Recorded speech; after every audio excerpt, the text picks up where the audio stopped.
복지 증세의 필요성을 일관되게 역설해 왔습니다.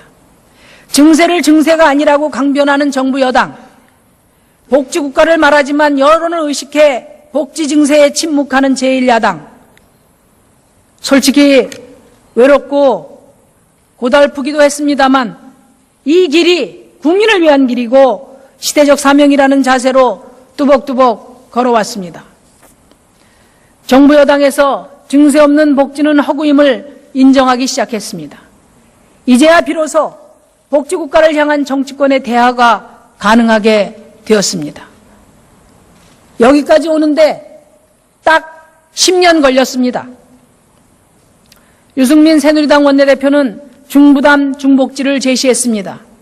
이는 OECD 평균 수준의 복지를 여야 공동의 목표로 하자는 저의 제안과 결을 같이 하는 것으로 환영합니다.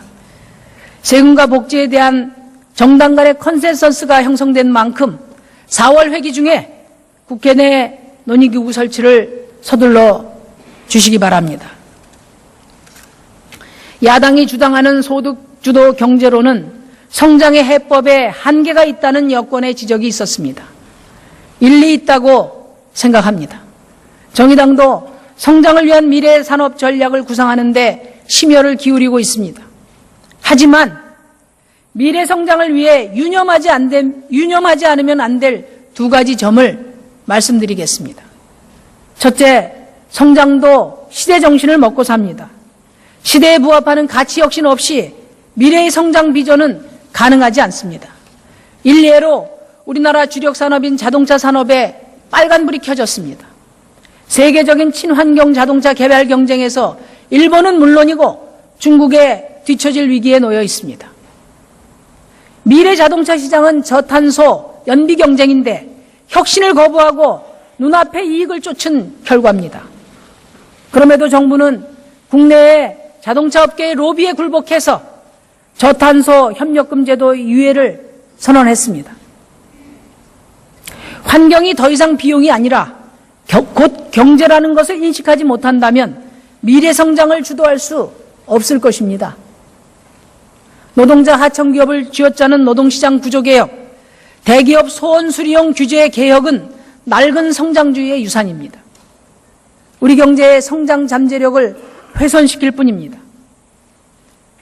개혁이 기업의 비용 절감 차원이 아니라 이해 당사자들의 소득과 참여의 관점에서 추진되고 또 인간의 존엄성과 생태적 지속 가능성이라는 가치 혁신이 전제될 때 비로소 우리 경제는 새로운 성장의 전망을 열어갈 수 있을 것입니다. 두 번째, 저성장 시대, 특히 양극화가 심화된 오늘의 한국에서는 소득주도 경제야말로 저성장의 늪으로부터 탈출하기 위한 가장 중심 전략이라는 것을 인정해야 합니다. 대기업의 낙수 효과가 소멸된 상황에서 복지 확대, 임금 인상을 통해 아래로부터 경제 선순환을 도모하는 정책이 절실한 것입니다. 산에 오를 때 쓰는 근육과 내려올 때 쓰는 근육이 다른 것과 같은 이치입니다. 저임금 해소를 넘어 새로운 구매력을 창출하기 위해서는 최저임금 1만 원 시대를 열어야 합니다. 노동소득 증가율이 1% 증가하면 GDP 1%를 상승시킬 수 있습니다. 최저임금 1만 원은 중소기업과 골목시장을 활성화하고 고용을 창출해서 서민경제 회복의 마중물이 될 것입니다. 이 플랜은 최저임금 인상으로 인한 중소기업과 자영업자의 부담을 경감시키는 정부의 특단의 대책과 병행되어야 성공할 수 있습니다. 정의당은 카드 수수료이나 자영업자의 금융비용 절감 및 세제 혜택, 그리고 원하청 불공정 거래 개선과 자영업자의 사회보험 부담을 낮추는 등 중소기업과 자영업자에 대한 5대 지원 방안을 제시한 바 있습니다. 정부는 소득주도 경제의 필요성을 말로만 인정하지 말고 정의당이 제안을 진지하고 신속하게 검토해 줄 것을 촉구합니다. 새정치민주연합에게도 제안합니다. 새정치민주연합이 제시하고 있는 생활임금제는 현재 법적으로 보장되는 공공부문 시중노임 단가에 크게 미달할 뿐만 아니라 소득주도 경제 성장을 추동하기에도 한계가 있습니다. 따라서 공공부문에 대해서는 생활임금제가 아니라 시중노임단가 전면 적용에 힘을 모아주실 것을 요청드립니다. 천문학적인 국익 손실이 예고된 두 가지 현안에 대해 정치권의 책임을 촉구합니다. 정부의 정책 실패, 도덕적 해이에 대해 책임지는 모습 없이 재정이 부족하니 복지 긴축하자는 것은 한마디로 어불성설입니다. 그런 의미에서 저는 두 가지 현안 문제를 말씀드리고자 합니다. 재정 파탄 예고된 평창 동계올림픽 분산 개최해야 합니다. 존경하는 국회의원 선배 동료 의원 여러분, 작년 인천 아시안게임은 무려 1조 8,700억 원의 빚더미를 인천시에 안겼습니다. 인천시는 부채 탕감을 위해서 2015년 보육노인 사회복지 예산을 삭감하고 2029년까지 매년 1,336억 원의 부채를 갚아야 합니다. 지금 2018년 평창 동계올림픽을 한참 준비하고 있습니다. 평창 올림픽의 예산은 2011년 8조 8천억에서 4년이 지난 2015년에 13조 원으로 대폭 증가했습니다. 물가 상승과 설계 변경을 고려하면 사업비는 더욱 증가할 것입니다. 2014년 말 현재 2014년 말 현재 강원도 개발공사의 부채를 포함한 강원도의 부채는 1조 5,600억 원입니다. 2018년이면 강원도의 부채는 2조 원에 달할 것으로 예상되고 이는 강원도 도민 1인당 130여만 원에 달하는 빚입니다. 상황이 이 정도면 동계올림픽이 과연 무엇을 남기게 될 것인지, 과연 누구를 위한 것인지 따져봐야 되질 않겠습니까? 2014년 러시아 소치 동계올림픽은 500억 달러의 적자를 기록했고 1998년 나가노 동계올림픽은 17년이 지난 지금까지도 110억 달러 적자에 시달리고 있습니다. 급기야 IOC는 지난 12월에 올림픽 어젠다 2020을 통해서 개최국의 비용 분담을 줄이고 환경 파괴를 줄이기 위해서 올림픽 분산화를 거론했습니다. 그러나 박근혜 대통령은 시간이 없다며 평창 동계올림픽의 분산 개최를 일축했습니다. 대통령이 어떤 근거로 결정했는지 아무도 모르고 담당 공무원들은 분산 개최를 검토하고도 대통령의 말 한마디에 설설기고 있습니다.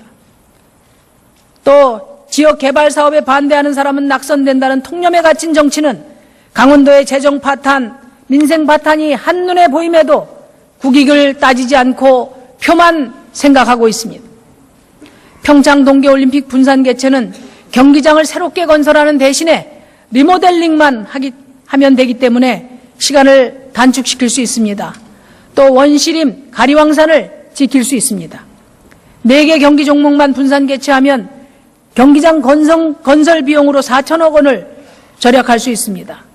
관련된 도로와 부대시설까지 포함하면 비용 절감 효과는 1조에 달하게 될 것입니다. 존경하는 국회의원 여러분, 호소드립니다. 국회가 책임을 다해서 평창올림픽 분산 개최에 힘을 모아주시기 바랍니다. 마지막으로 5조 1,328억 론스타 소송 대책을 묻습니다.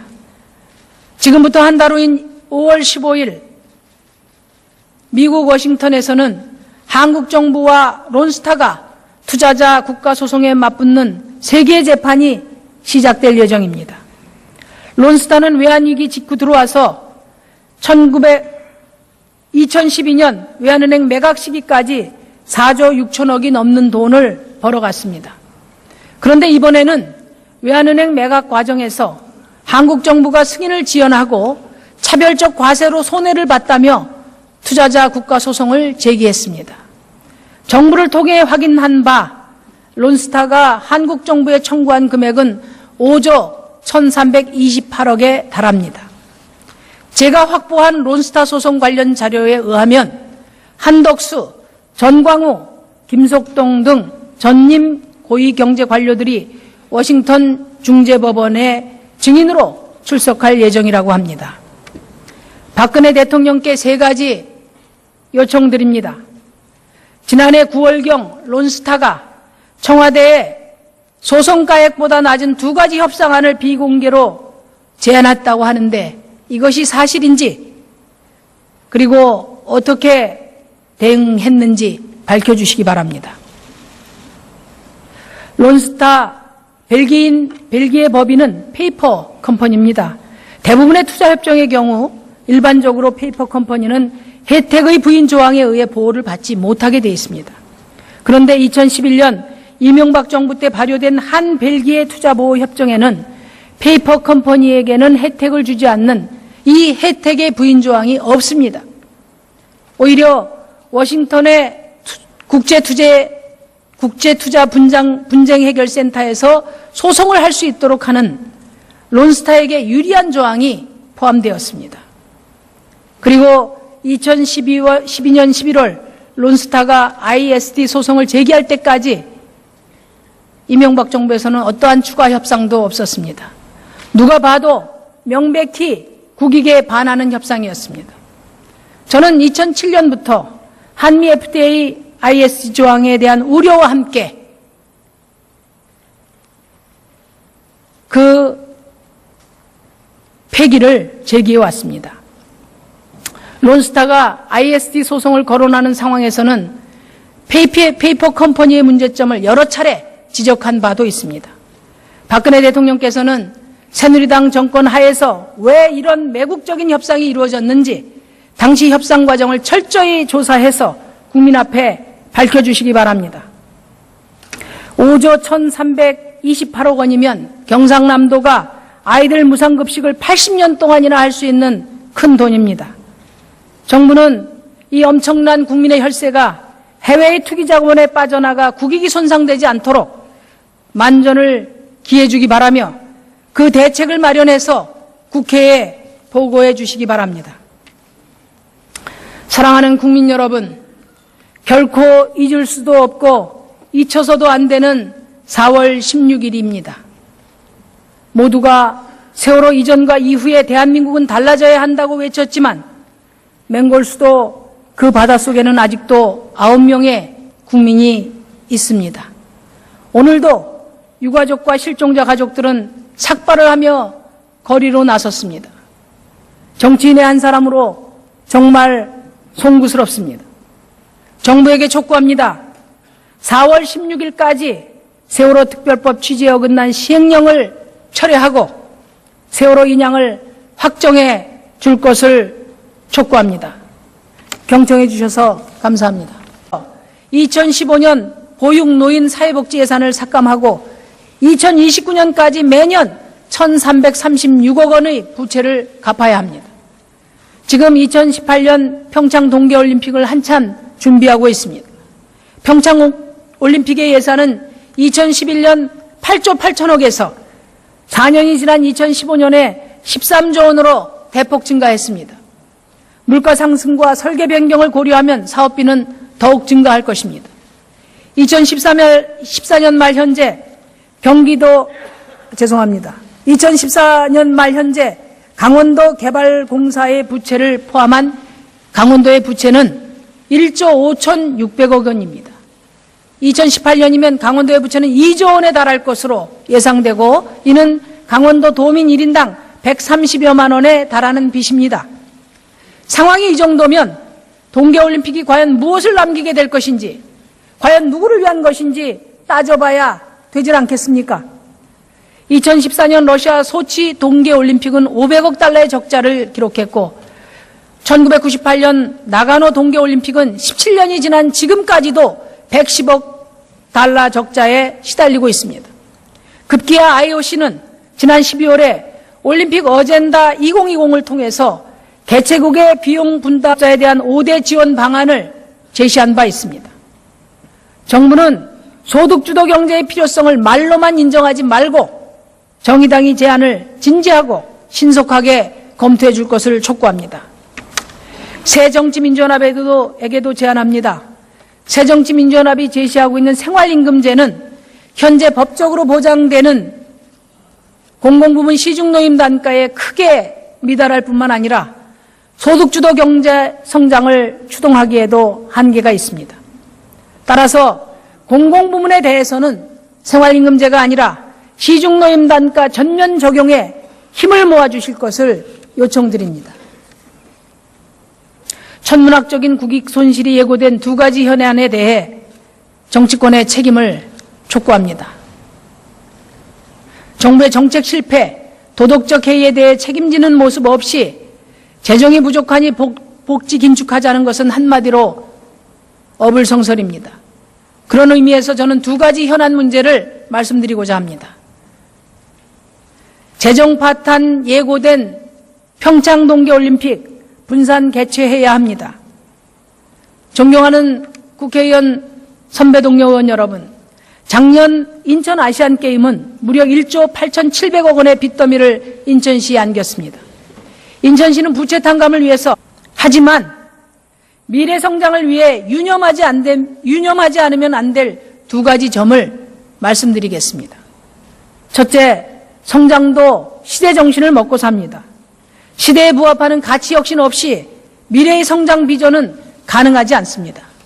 일례로 우리나라 주력 산업인 자동차 산업에 빨간불이 켜졌습니다.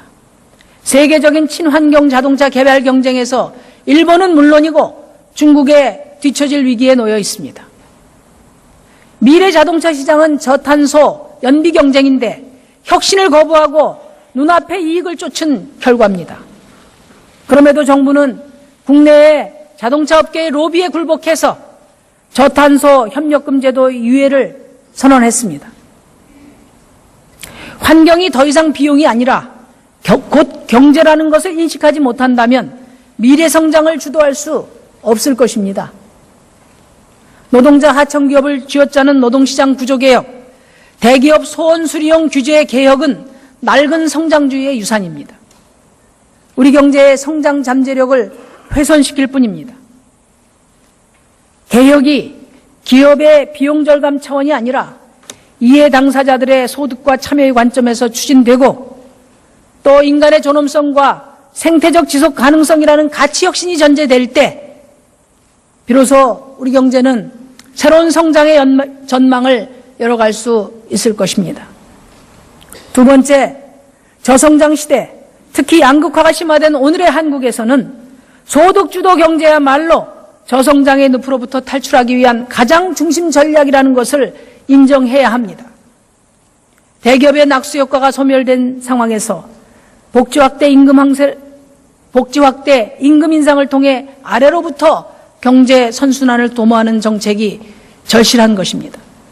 산에 오를 때 쓰는 근육과 내려올 때 쓰는 근육이 다른 것과 같은 이치입니다. 저임금 해소를 넘어 새로운 구매력을 창출하기 위해서는 최저임금 1만 원 시대를 열어야 합니다. 노동소득 증가율이 1% 증가하면 GDP 1%를 상승시킬 수 있습니다. 최저임금 1만 원은 중소기업과 골목시장을 활성화하고 고용을 창출해서 서민경제 회복의 마중물이 될 것입니다.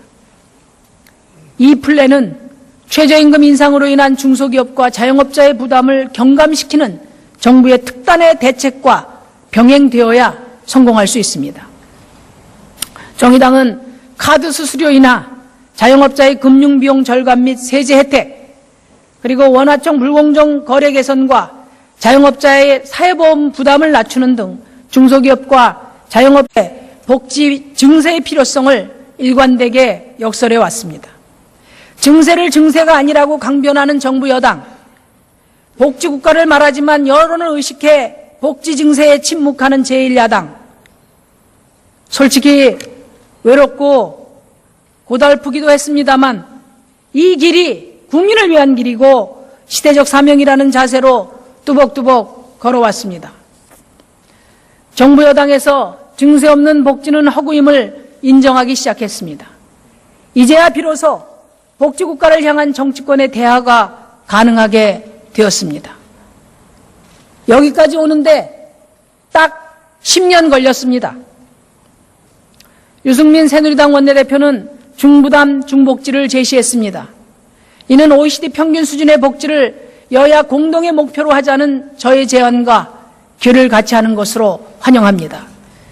세금과 복지에 대한 정당 간의 컨센서스가 형성된 만큼 4월 회기 중에 국회 내 논의기구 설치를 서둘러 주시기 바랍니다. 야당이 주장하는 소득주도 경제로는 성장의 해법에 한계가 있다는 여권의 지적이 있었습니다. 일리 있다고 생각합니다. 정의당도 성장을 위한 미래 산업 전략을 구상하는 데 심혈을 기울이고 있습니다.